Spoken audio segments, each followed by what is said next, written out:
All right, we're recording and we're looking at section 10.3, where section 10.3 deals with arc length and curvature. Now, how many remember arc length from Calculus 2?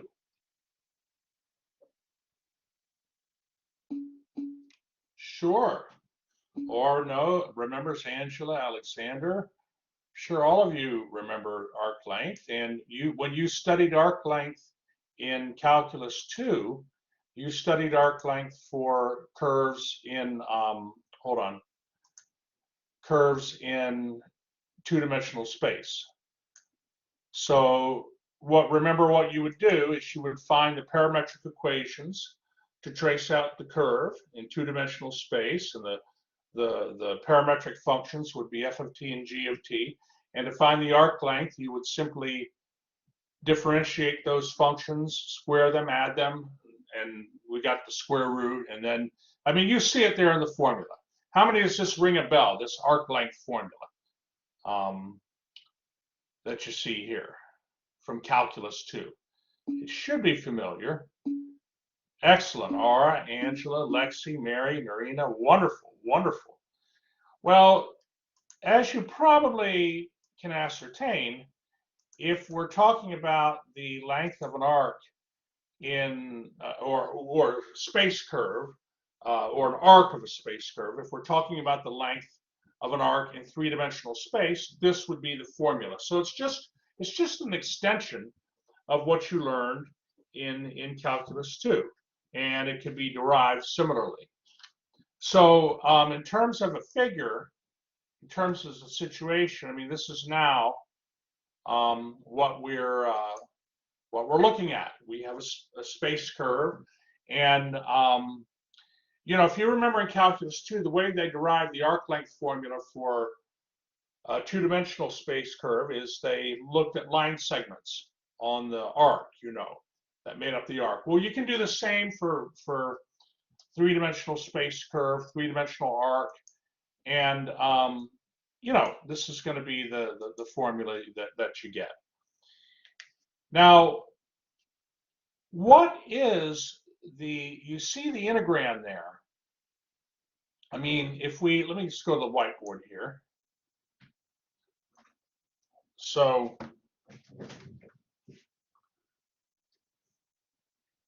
okay, so the arc length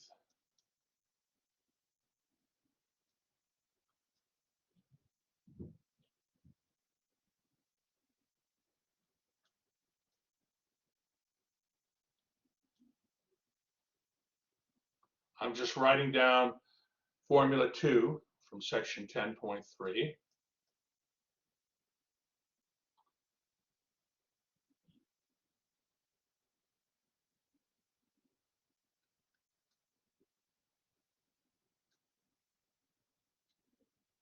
And by the way,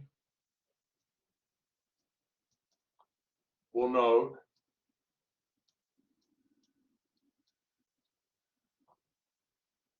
that R of t, the space curve,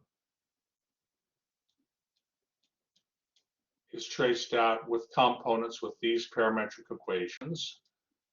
Okay, and of course R prime of t, the derivative of the vector function,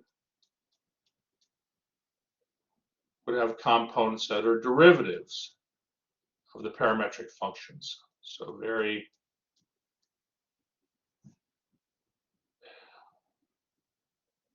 all right. So can we express this integrand, this square root, in a more succinct form? I mean, given that the derivative vector has these components, h prime of t, g prime of t, and h prime of t, how could we express this integrand here?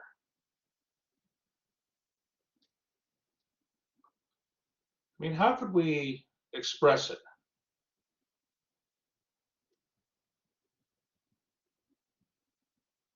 in brief notation. I mean, what does it stand for, really? We're squaring each of the components, we're adding them, and then we're taking the square root of the sum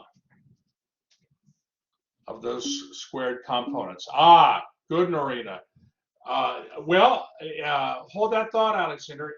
It's a magnitude, right? It's a magnitude of what? The integrand is a magnitude of what? What's going to go here?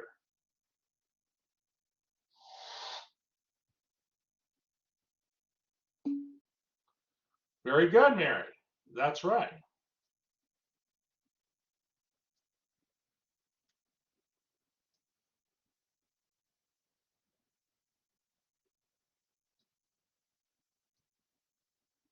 So this means then that arc length can be expressed succinctly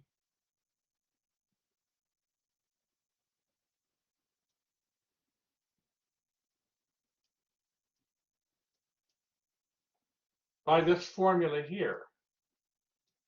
Give myself a little room here. Hold on.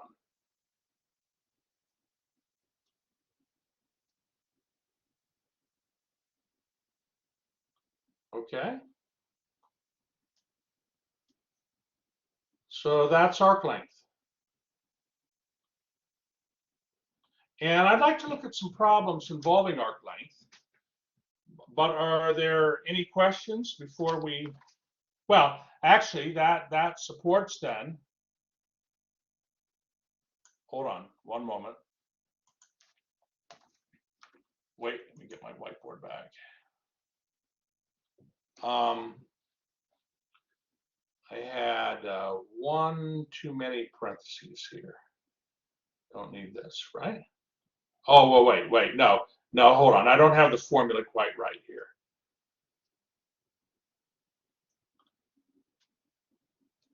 Those are absolute value signs for the magnitude, the length of r prime of t. There, that's better.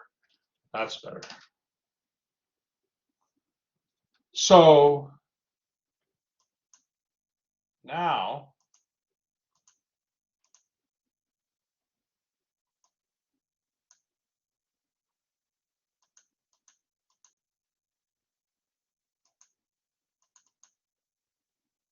we have this.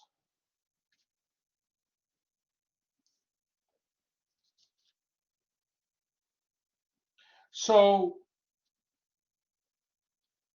I want to just, we'll look at a few examples here. We'll look at a few examples. But I want to just show you one integral that comes up a lot of times when we do arc length. Okay, so like, let's say, for example, I'm not going to do this whole problem, but let's say, for example, you, hold on here one moment.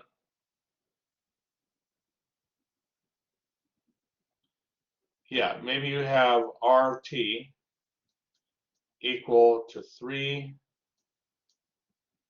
Hold on, guys, one moment.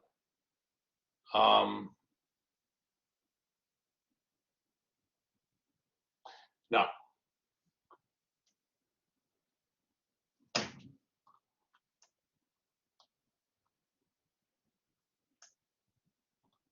Put this in 3-point if I can.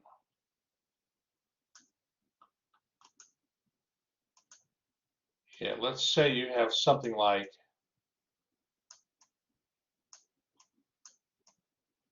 2t cubed. Okay. And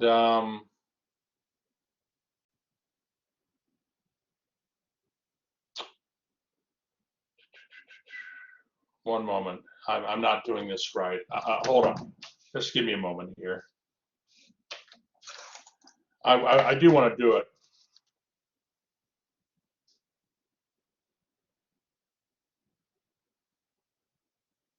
Okay, no.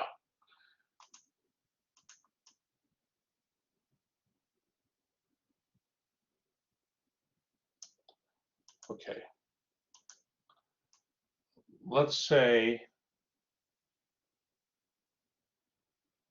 you had like 3t squared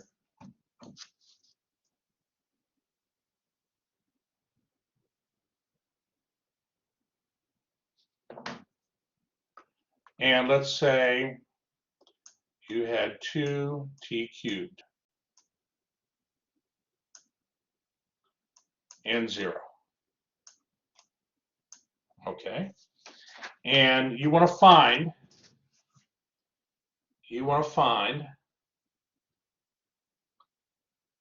the length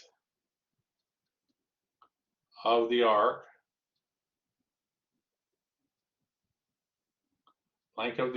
traced out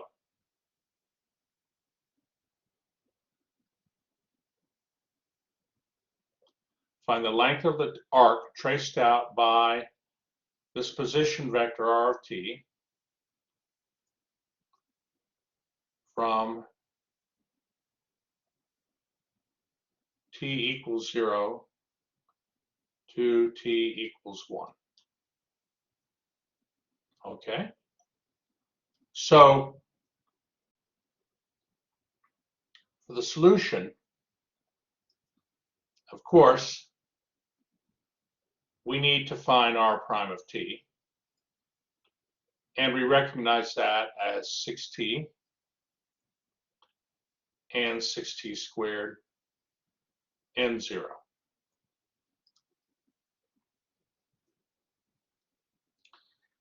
So this means then, and stop me if, I'm just, just kind of follow along. The length of the arc goes, the arc length, okay, that we're looking for,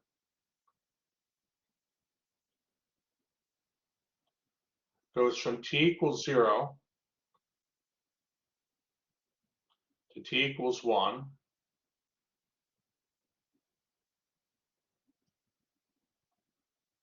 of this, of the length of r prime of t,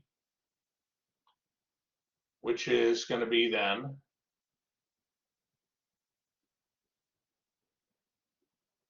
this here.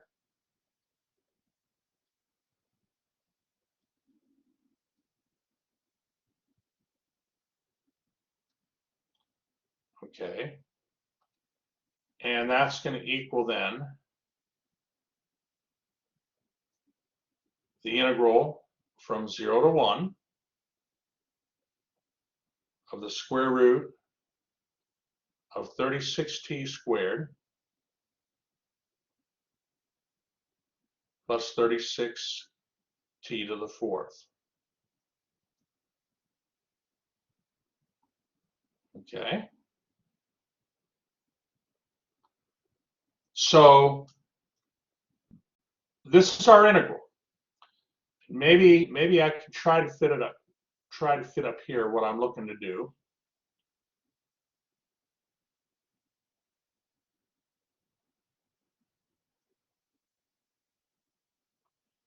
Now in WebAssign, it's going to say, give us an exact answer. Okay. And it'll mark it wrong if you use a decimal. It wants an exact answer. So that means you have to be able to integrate this. So clearly, I mean, you've done this in calculus too, but I just want to make sure students for some reason seem to have a difficult time with this kind of integral. But what you have to do is recognize that there's a common factor of 36t squared from both of those terms.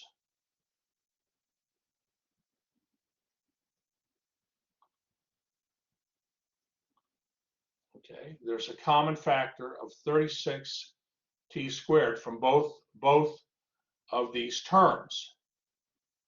And you have to factor it, as I do here, factor it inside the square root, but then this is the integral from 0 to 1 of the square root of 36t squared times the square root of 1 plus t squared dt. And the 36t squared comes out to be 6t. How many remember doing this kind of thing in calculus 2? I mean, it's almost impossible not to have seen this. Good, good. And I don't want you to miss it on your next exam either. Excellent, excellent. Don't want you to miss this kind of problem or in your homework, right? So you're here now, you're here. I'm not going to work through the whole problem, but like in WebAssign, whenever it says give an exact answer for the length, that means you can integrate the problem. You do not need to use technology like Desmos to get an approximate value for the integral, or MATLAB, for instance. So let's say this is your integrand right here. Okay, this is the kind of work I would be looking for, right, on your next exam. What would you do then? What would you have to do the integration? What would you have to do? Would you do integration by parts, or would you do substitution?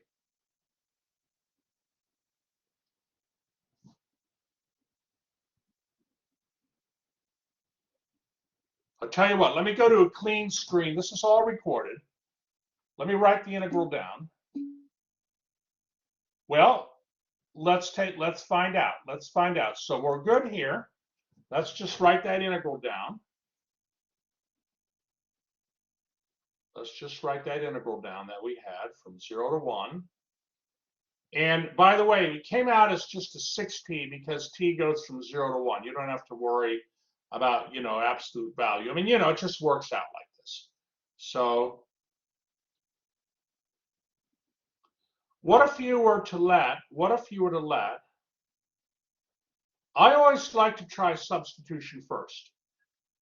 If that doesn't work, then I usually go to integration by parts. If we were to do a substitution, what would the substitution be?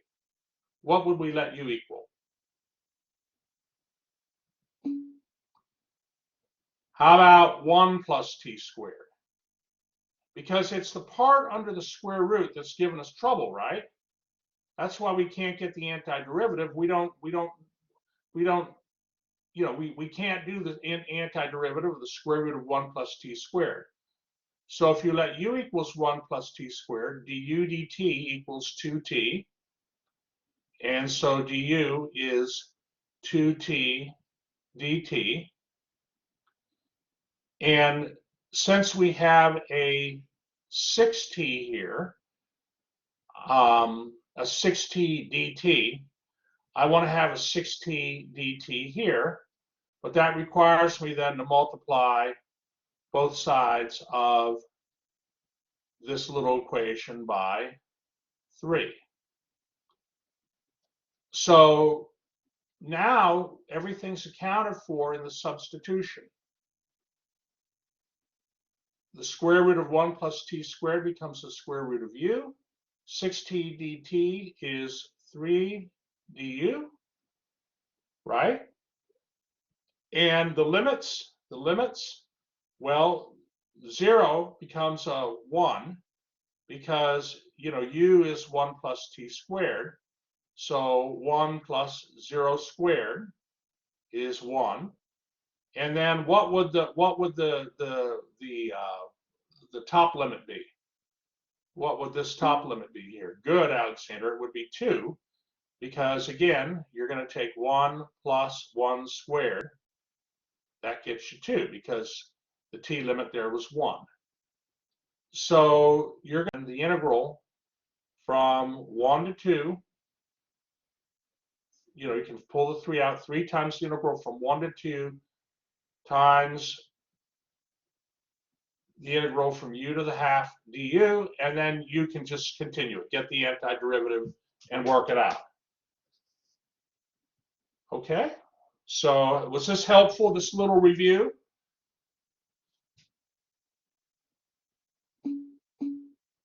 Wonderful, wonderful, excellent, excellent. All right, well, let's do a few more problems then. Let's do a few more problems. Let's see here.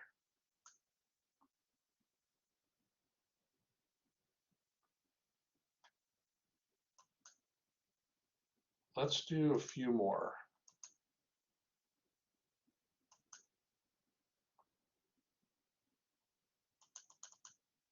Okay, let me give you a moment to copy this example down. So now, in multivariable calculus, when we talk about length of a arc, okay, or a curve, from a point to one point to another, the problems can be interesting. We call this interesting. Let you copy this example down. You're going to see this in your homework, something like this.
Okay, so this is one of these problems where when you see it, it might look a little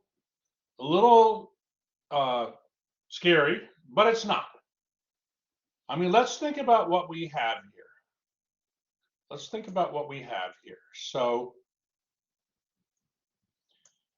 they're telling us that our curve C is the intersection of two surfaces. One is a parabolic cylinder given by x squared equals 2y. Okay, x squared equals 2y. And I will tell you that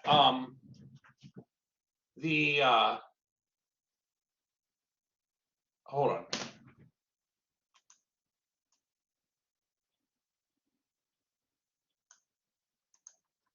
The reason they call this a parabolic cylinder is if x squared equals 2y, 2y equals x squared, and so y equals x squared over 2. So if you think of, like, I mean, what would that look like? Well, you have an x, y, and z axis. And if you think of taking the y equals x squared over 2, which is a parabola, Okay, this isn't perfect, but it's a parabola.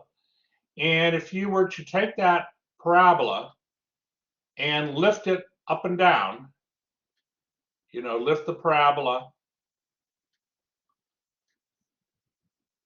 well,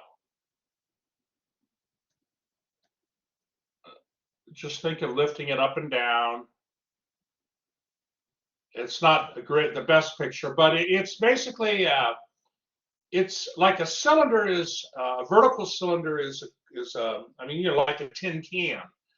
Well, this is not a closed cylinder, but it's like a I'm trying to think of maybe it it's not a closed tin can that goes up and down. Okay, it's the surface of the cylinder is formed by this parabola. Okay, and this surface actually will intersect this other surface. Okay, and where the two surfaces intersect, you have to have a curve of intersection if they intersect. Okay, I mean, it's like when you had two planes and the two planes intersect, they would intersect in a line. Well, a line is a curve. Okay, I mean, assume the two planes are not the same plane. If those two planes intersect, they're going to intersect in a line. That's your curve. Well, these two surfaces are going to intersect in a curve as well. Now, what does the curve look like? We're not sure. We're not sure. But what we need to do, remember, if we're trying to find the exact length, then we are looking for an integral from a to b of the length of the derivative vector r of t dt, where this, or I'm sorry, the length of the derivative vector. But in order to get this here, we need to know what the position vector is that traces out the curve. Right? This is what hold on here, it's getting a little, I don't want things to be too messy.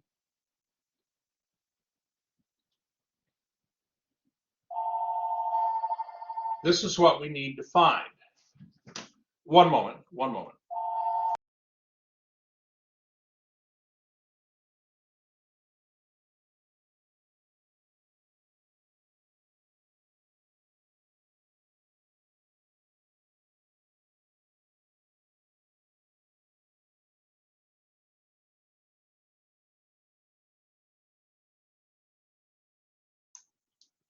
Okay, sorry about that. Now let's see here. So right. This is what we need to find. That curve, that space curve. That space curve is what we need to find. And the only thing we know about the space curve is it is the intersection of these two surfaces here. Well, any space curve r of t, I want to try to draw that nicely. I mean, any space curve r of t is going to, I want to be careful how I phrase it, it's going to have to consist of component functions of t. Now, if you don't mind, I'll call these component, I mean, we could call the component functions f of t, y of t, f of t, g of t, and h of t, but we could also call them x of t, y of t, and z of t. So let's see how we're going to get this, hold on here. This is not,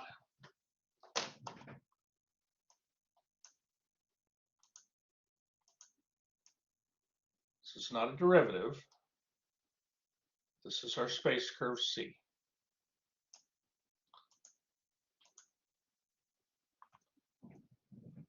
Got to go back and forth between the mouse and the.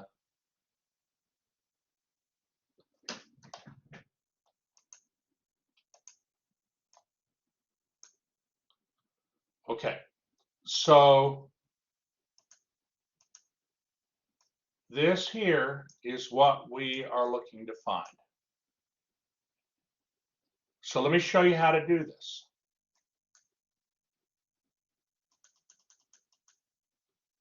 We are requiring the space curve C, okay, along, maybe I'll add the words here just because. So for our solution,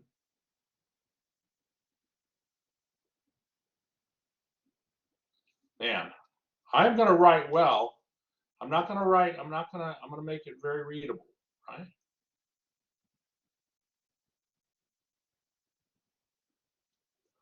So along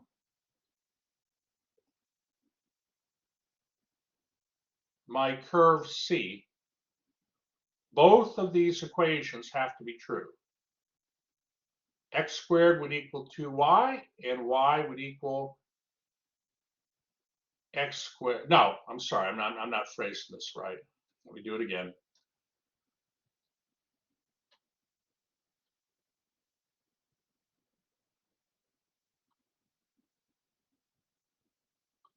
Okay, so for my space curve C, x squared equals 2y, and 3z equals x times y. Both of those are true. Well, this also means equivalently that y equals x squared over 2 and z equals x times y over 3. Both of those have to be true. So what I'm going to do is for my space curve C here, I'm going to let x equals t. Now there are different ways to do this, but I'm going to let x equal my parameter t. If I do that, then since y equals x squared over 2, y would have to equal t squared over 2. Has no choice. Now, what about z? Well, z is equal to x times y over 3. So if x equals t and y is t squared over 2, then z is t times t squared over 2 over 3. And that'll equal t cubed over 6. And so now I have the components of this space curve. I have the components of my space curve C, and its position vector has components t squared over 2, and t cubed over 6. Now that we have that, we're good to go. We'll just go ahead and take the derivatives of the components and apply the arc length formula. But are there any questions? Are there any questions getting down to this step here?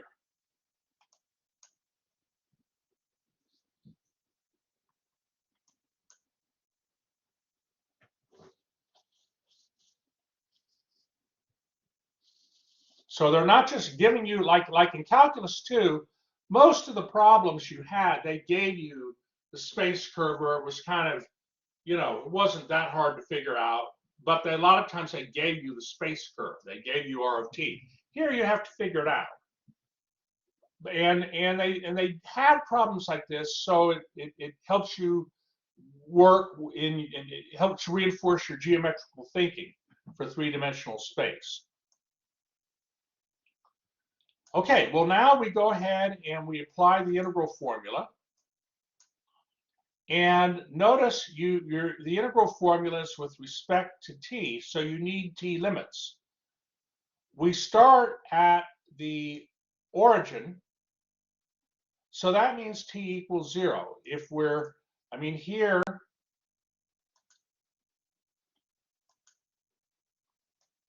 Here is our space curve C, and at the origin, t would have to be 0.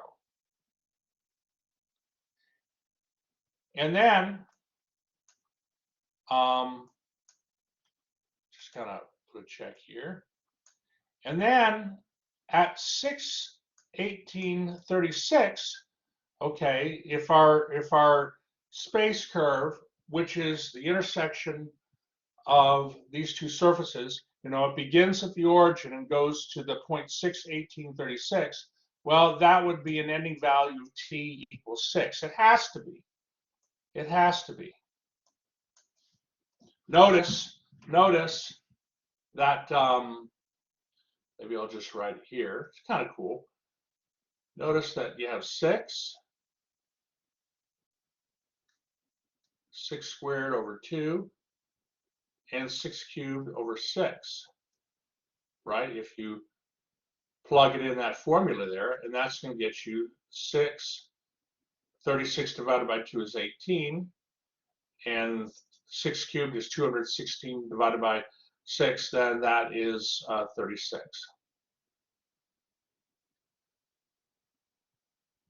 Okay?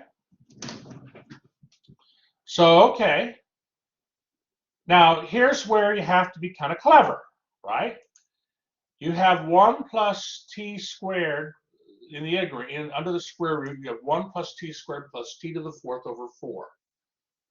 Okay, well, that, and they're saying find the exact length. So that can be worked out. That integral, that square root will go away somehow. So what you can do is you can write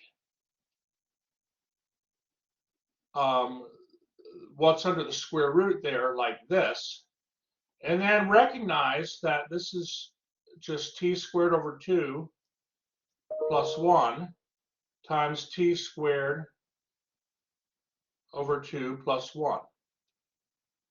And so you get 1 plus 2 squared over 1 plus t squared over 2 quantity squared. So you have to recognize things like that. I mean, they're not hard.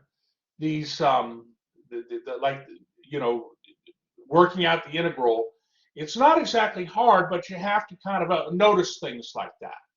How many maybe saw stuff like that in calculus 2, where, yeah, under the square root, it's the expression under the square root is something squared, and then and then we can take the square root of it. Yeah, Yeva recalls that. Okay, and so Mary recalls that. Good. And so we're going to get then an Alexander. This is going to be then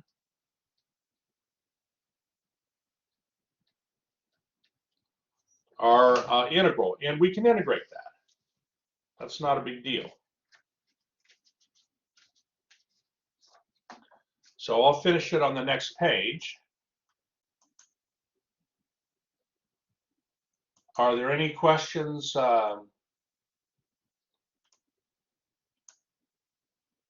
so far?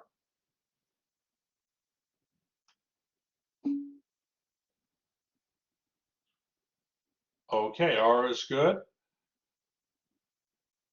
All right. Well, here we finish it up.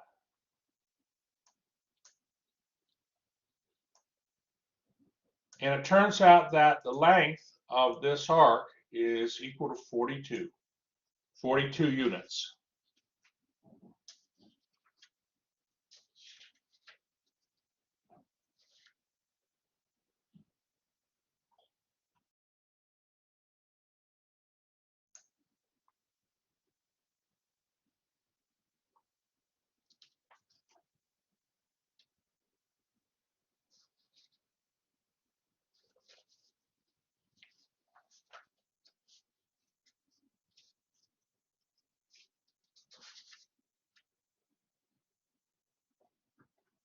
So this example is an addition. The book has good examples, but this example is one that is not an example in the book, but it's an additional example.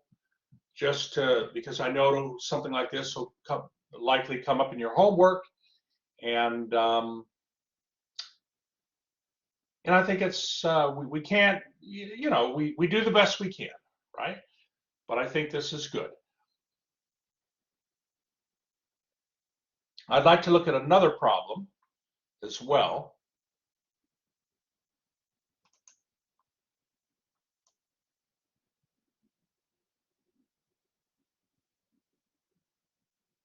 Okay. How many have had a class where the professor maybe does kind of the easy problems, but then you get to the homework and you're like, man, why you know why couldn't we maybe gone over this one?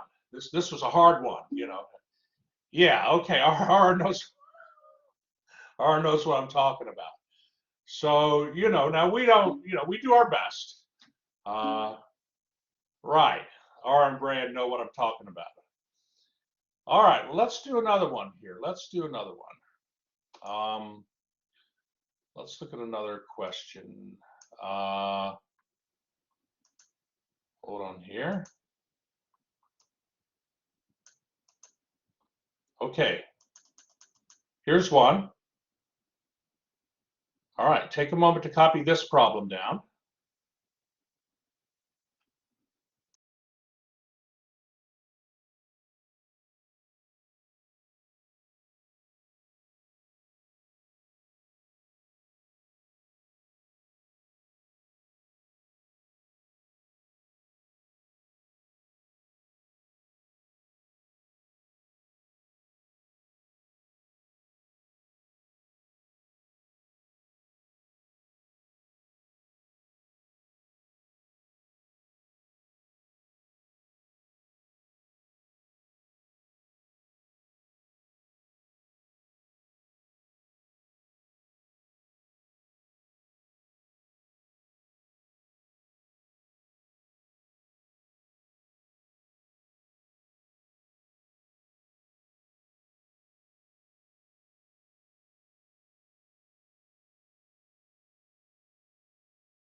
Okay. So for this problem, it's a similar, well, here again, we have a situation where we have two surfaces that are intersecting. One is this cylinder, who's going to be like an elliptical cylinder, and then another is a plane. Okay. So notice that for the plane, the normal vector to the plane is going to be 1, 1, and 1. The normal vector to this plane. So that means the plane has to be going downward. Okay, because of the vector 1, 1, 1, if we were to draw that vector 1, 1, 1, that vector would be going upward. And since it's normal to the plane, this means then that the plane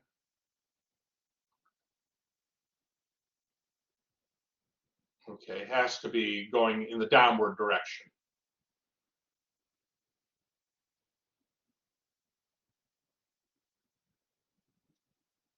So the plane is going to intersect this cylinder, and it's going to look like like an oval cut.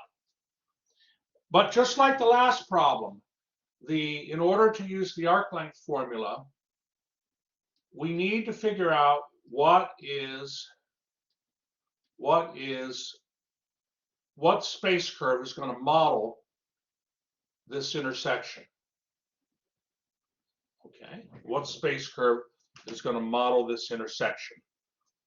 So I have on the next page, I've really put some detail into the solution.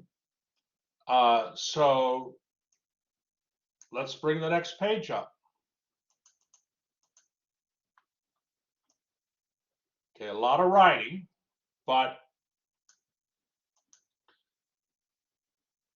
and I'm going to let you catch up. But again, we need to find the position vector r for the space curve C. That's the intersection. So let me just go back one moment. Again, you know, for that R of t that we're looking for, we need to find x of t, y of t, and z of t. We need to find the components. You know, what are those components? And we have to make use of the fact that the space curve is the intersection of the plane with that elliptical cylinder. So, okay. Let me give you a moment to copy down to, you know, the picture and everything. And, you know, I'll talk in a moment. I want to just let you copy. All right, one moment.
Okay, so what I did was I kind of, it always helps me feel comfortable. I mean, this is so you wouldn't need to do all this to get to the answer, you know, the picture and everything. I'm just trying to help you understand what's going on here. So this is our one surface, and I write that surface in this standard form here because I say, oh yeah, that's an ellipse. That's an ellipse with x-intercepts 1, 0, negative 1, 0, and y-intercepts 2, 0, negative 2, 0. And that helps me draw my picture here of this elliptical cylinder. Now the plane cuts the elliptical cylinder. It cuts it, and this here is the cut of the plane with the elliptical cylinder. We need to find that the components for that space curve C.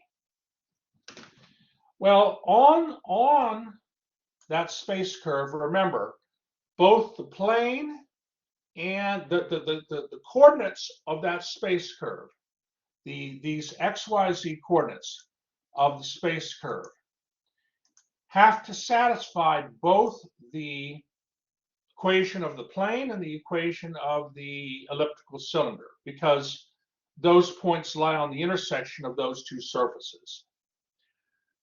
So what I do is I say, okay, well, you know, if we were to let x be cosine of t and y be 2 times the sine of t, then if I substitute in x and y in the elliptical cylinder equation, which can be thought of as hold that thought, Lexi.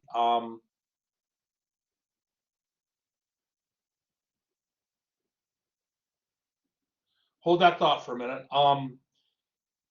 The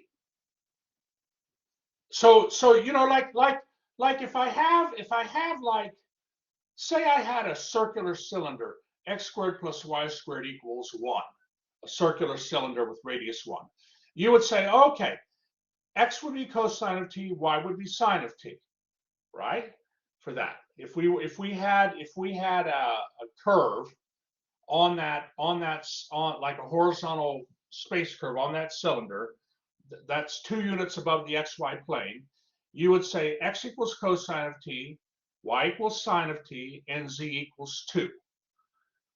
Same kind of thing here. I need to find parametric equations that are going to satisfy this surface. And if I let x equals cosine of t, and I let y equals 2 times the sine of t, then when I plug those in, the equation, I get a 1. I get 1. So that is legitimate. It is legitimate to say that that the components of my space curve, the x and y components, are going to have to be cosine of t 2 times the sine of t. And remember, if you this little R1 space curve that I have down here, this is just the projection of my space curve that I'm interested in into the xy plane. And it's an ellipse. That space curve R1 follows an ellipse, a flat ellipse. Now we haven't found z yet, but if the xy components of the space curve given by R1 have to also be the same xy components as the space curve that we're interested in, R of t. And so for R of t, x is going to be cosine of t, and y is going to be 2 times the sine of t. If you had a 9 under the y, let's say under the y squared, you had a 9. Okay, let's say instead of the 4 here, let's say you had a 9. What would y equal if you had a 9?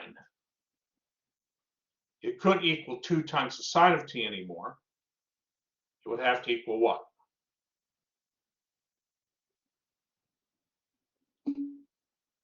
That's right, Alexandra. That's right, Mary. 3 times the sine of t.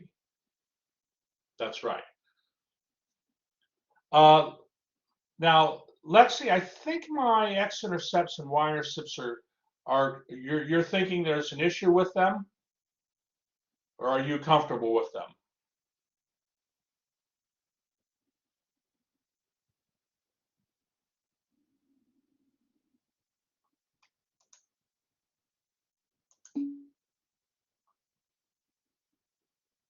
Oh, hey, good catch, Lexi. Hey, Lexi's saying this. Here's what Lexi's saying. Good catch. So here, instead of 2, 0, I should have, so make this correction in your notes, please. Instead of, let me just blow this up a little bit. Yeah, let me fix this. Thank you, Lexi. Instead of 2, 0, I should have 0. Gosh, I'll control this.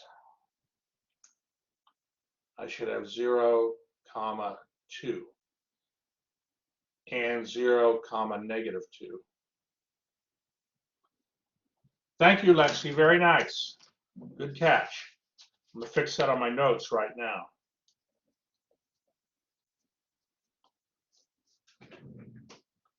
Okay, so we know what our x components are. We know what our x component is for this curve C. We know what our y component is. Now we have to find the z component. Well, what's the only thing that we haven't utilized yet in this problem?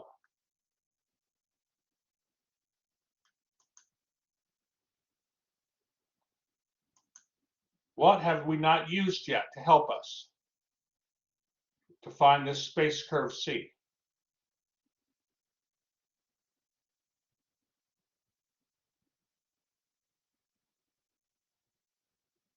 The space curve C satisfies the coordinates on the space curve C.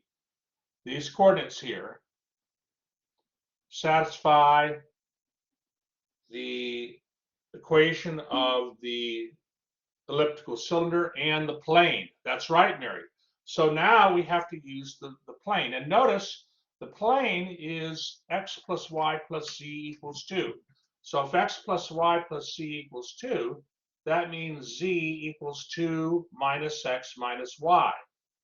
Well, we know what x and y are, so now we can get z. Okay, and so z now, we have x, we have y, and we have 2 minus x minus y. And now we have it. And t goes from 0 to 2 pi. Naturally, it does that because the curve is, the intersection is that closed oval curve C, and that's just once around, one loop, and that gets us the curve.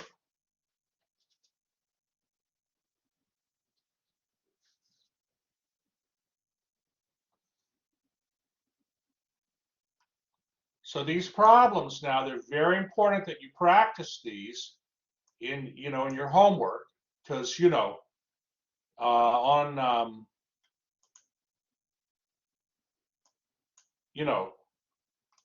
you want to be ready for a problem like this if it comes on the exam, right? You want to be ready, right?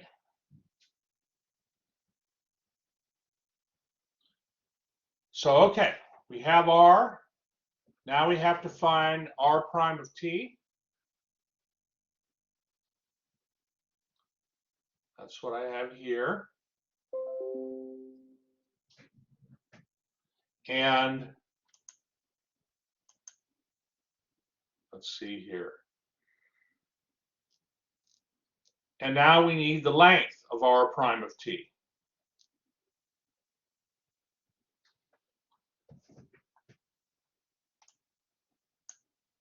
And what I do is I combine like terms. I have a 4 cosine squared, a 4 cosine squared. That makes 8 cosine squared. Okay. I have a sine squared of t, a sine squared of t. That makes 2 sine squared of t. And then here we're going to have negative 4 cosine of t, sine of t. Please let me know if you have any questions.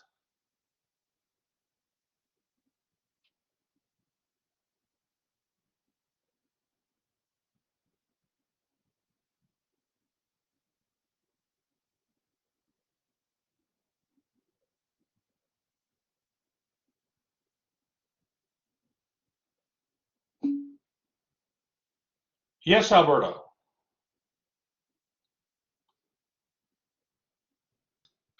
I'm kind of just confused about how like the first R of T that you have all the way up, where it just has like x, y, and 2 minus x, y underneath. I'm kind of confused how you went from that step to the following step. To where are you mean the derivative? Oh, that's the derivative. Okay. I didn't see that. Yeah, this is the derivative. Okay, sounds good. Thank you. Sure.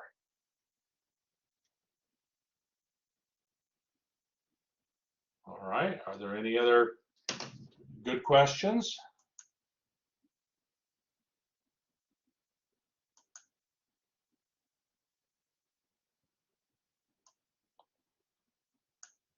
All right. Well, so now we have our integral here. But I can tell you there is no way you're going to find the antiderivative of this integral. And in the homework, a problem like this, it'll say find the approximate length, like to 2 or 3 or 4 decimal places. So when it says find the approximate length, then you have to use technology to help you get that. And in your MATLAB programs, there is a new program that goes with this. So if you look in section, look in the MATLAB programs tab in Blackboard, click on it, you should see a section, a MATLAB program for section 10.3, arc length and curvature. So let me just bring that up. I think we're good here, right? Let's see how we're gonna, you know.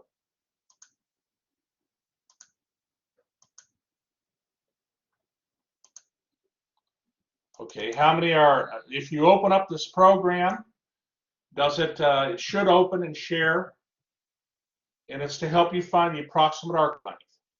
Is it opening okay?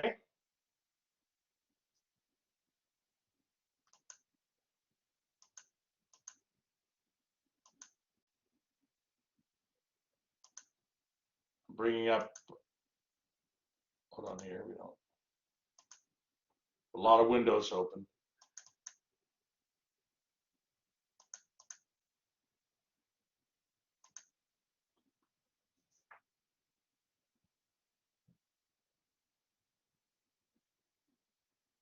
Am I going too fast? Did everybody have those? We'll come back to those notes. I mean, but for who is this program opening okay? Is it opening up and then you copy and paste the program into MATLAB?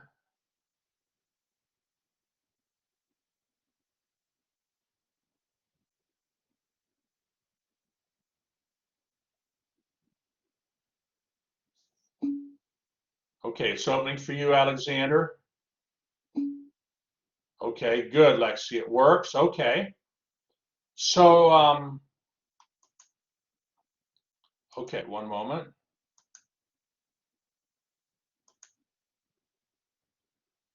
Okay, wonderful, Matthew. Good, good. So, excellent, Yeva. So I'm trying to, I want to make sure I'm going at a good pace. I want you to, be able to participate, you know. All right, so let me see here. It is, Norina, it is supposed to. Let me give us the answer. Let me see here on the window here.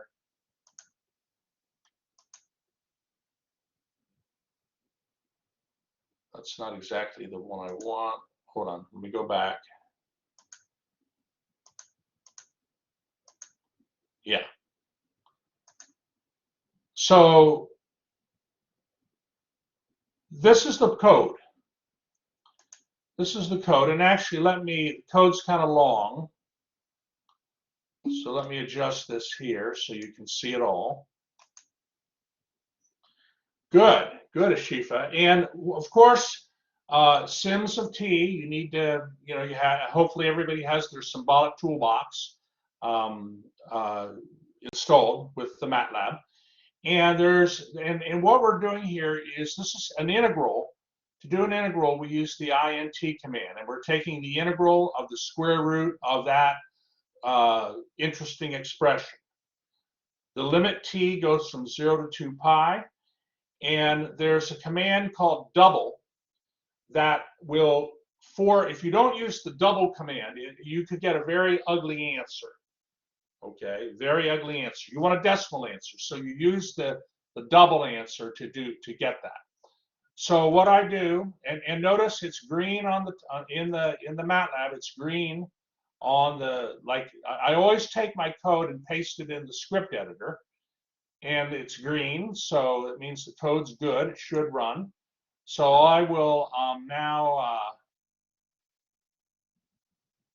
move this over here, copy the code, copy it, paste it in the command line. and we should get an answer. And we do, 13.1.5191. Okay? Now, incidentally, sometimes you want more accuracy. So what you can do is you can use a command called format long. If you do format long and run the integral command again, see that? You got a lot of decimal places. A lot of decimal places. How many have heard of format long?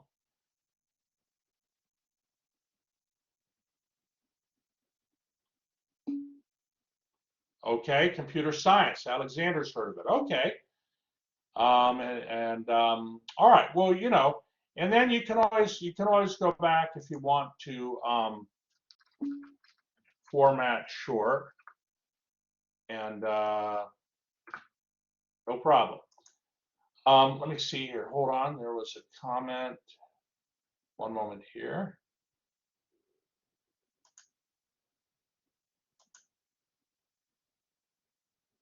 Right. Right. So okay. Okay. So a problem like this on an exam, you know, I would need to see the work up till you got to your integral, but then you could use MATLAB to get the answer. That would be fine. Okay, but problems where they want you to find the exact arc length, you need to show the work and do the integration. Okay, and I will look for that work. Okay. So, okay, let me just go back here to the, if we're good with this, back to where we were.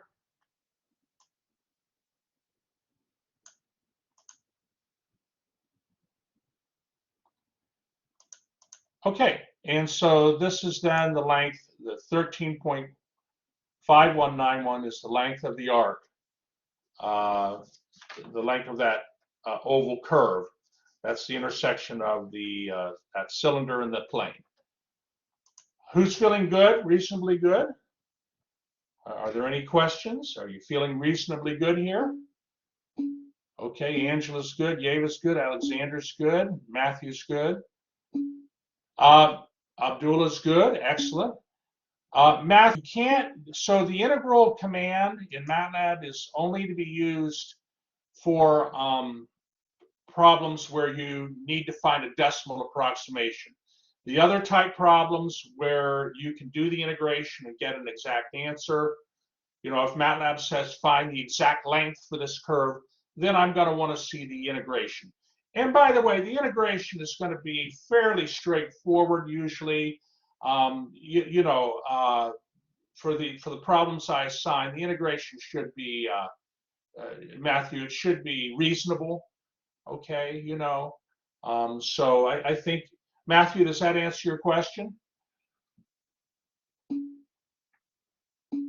Wonderful, wonderful. All right, all right. You're welcome.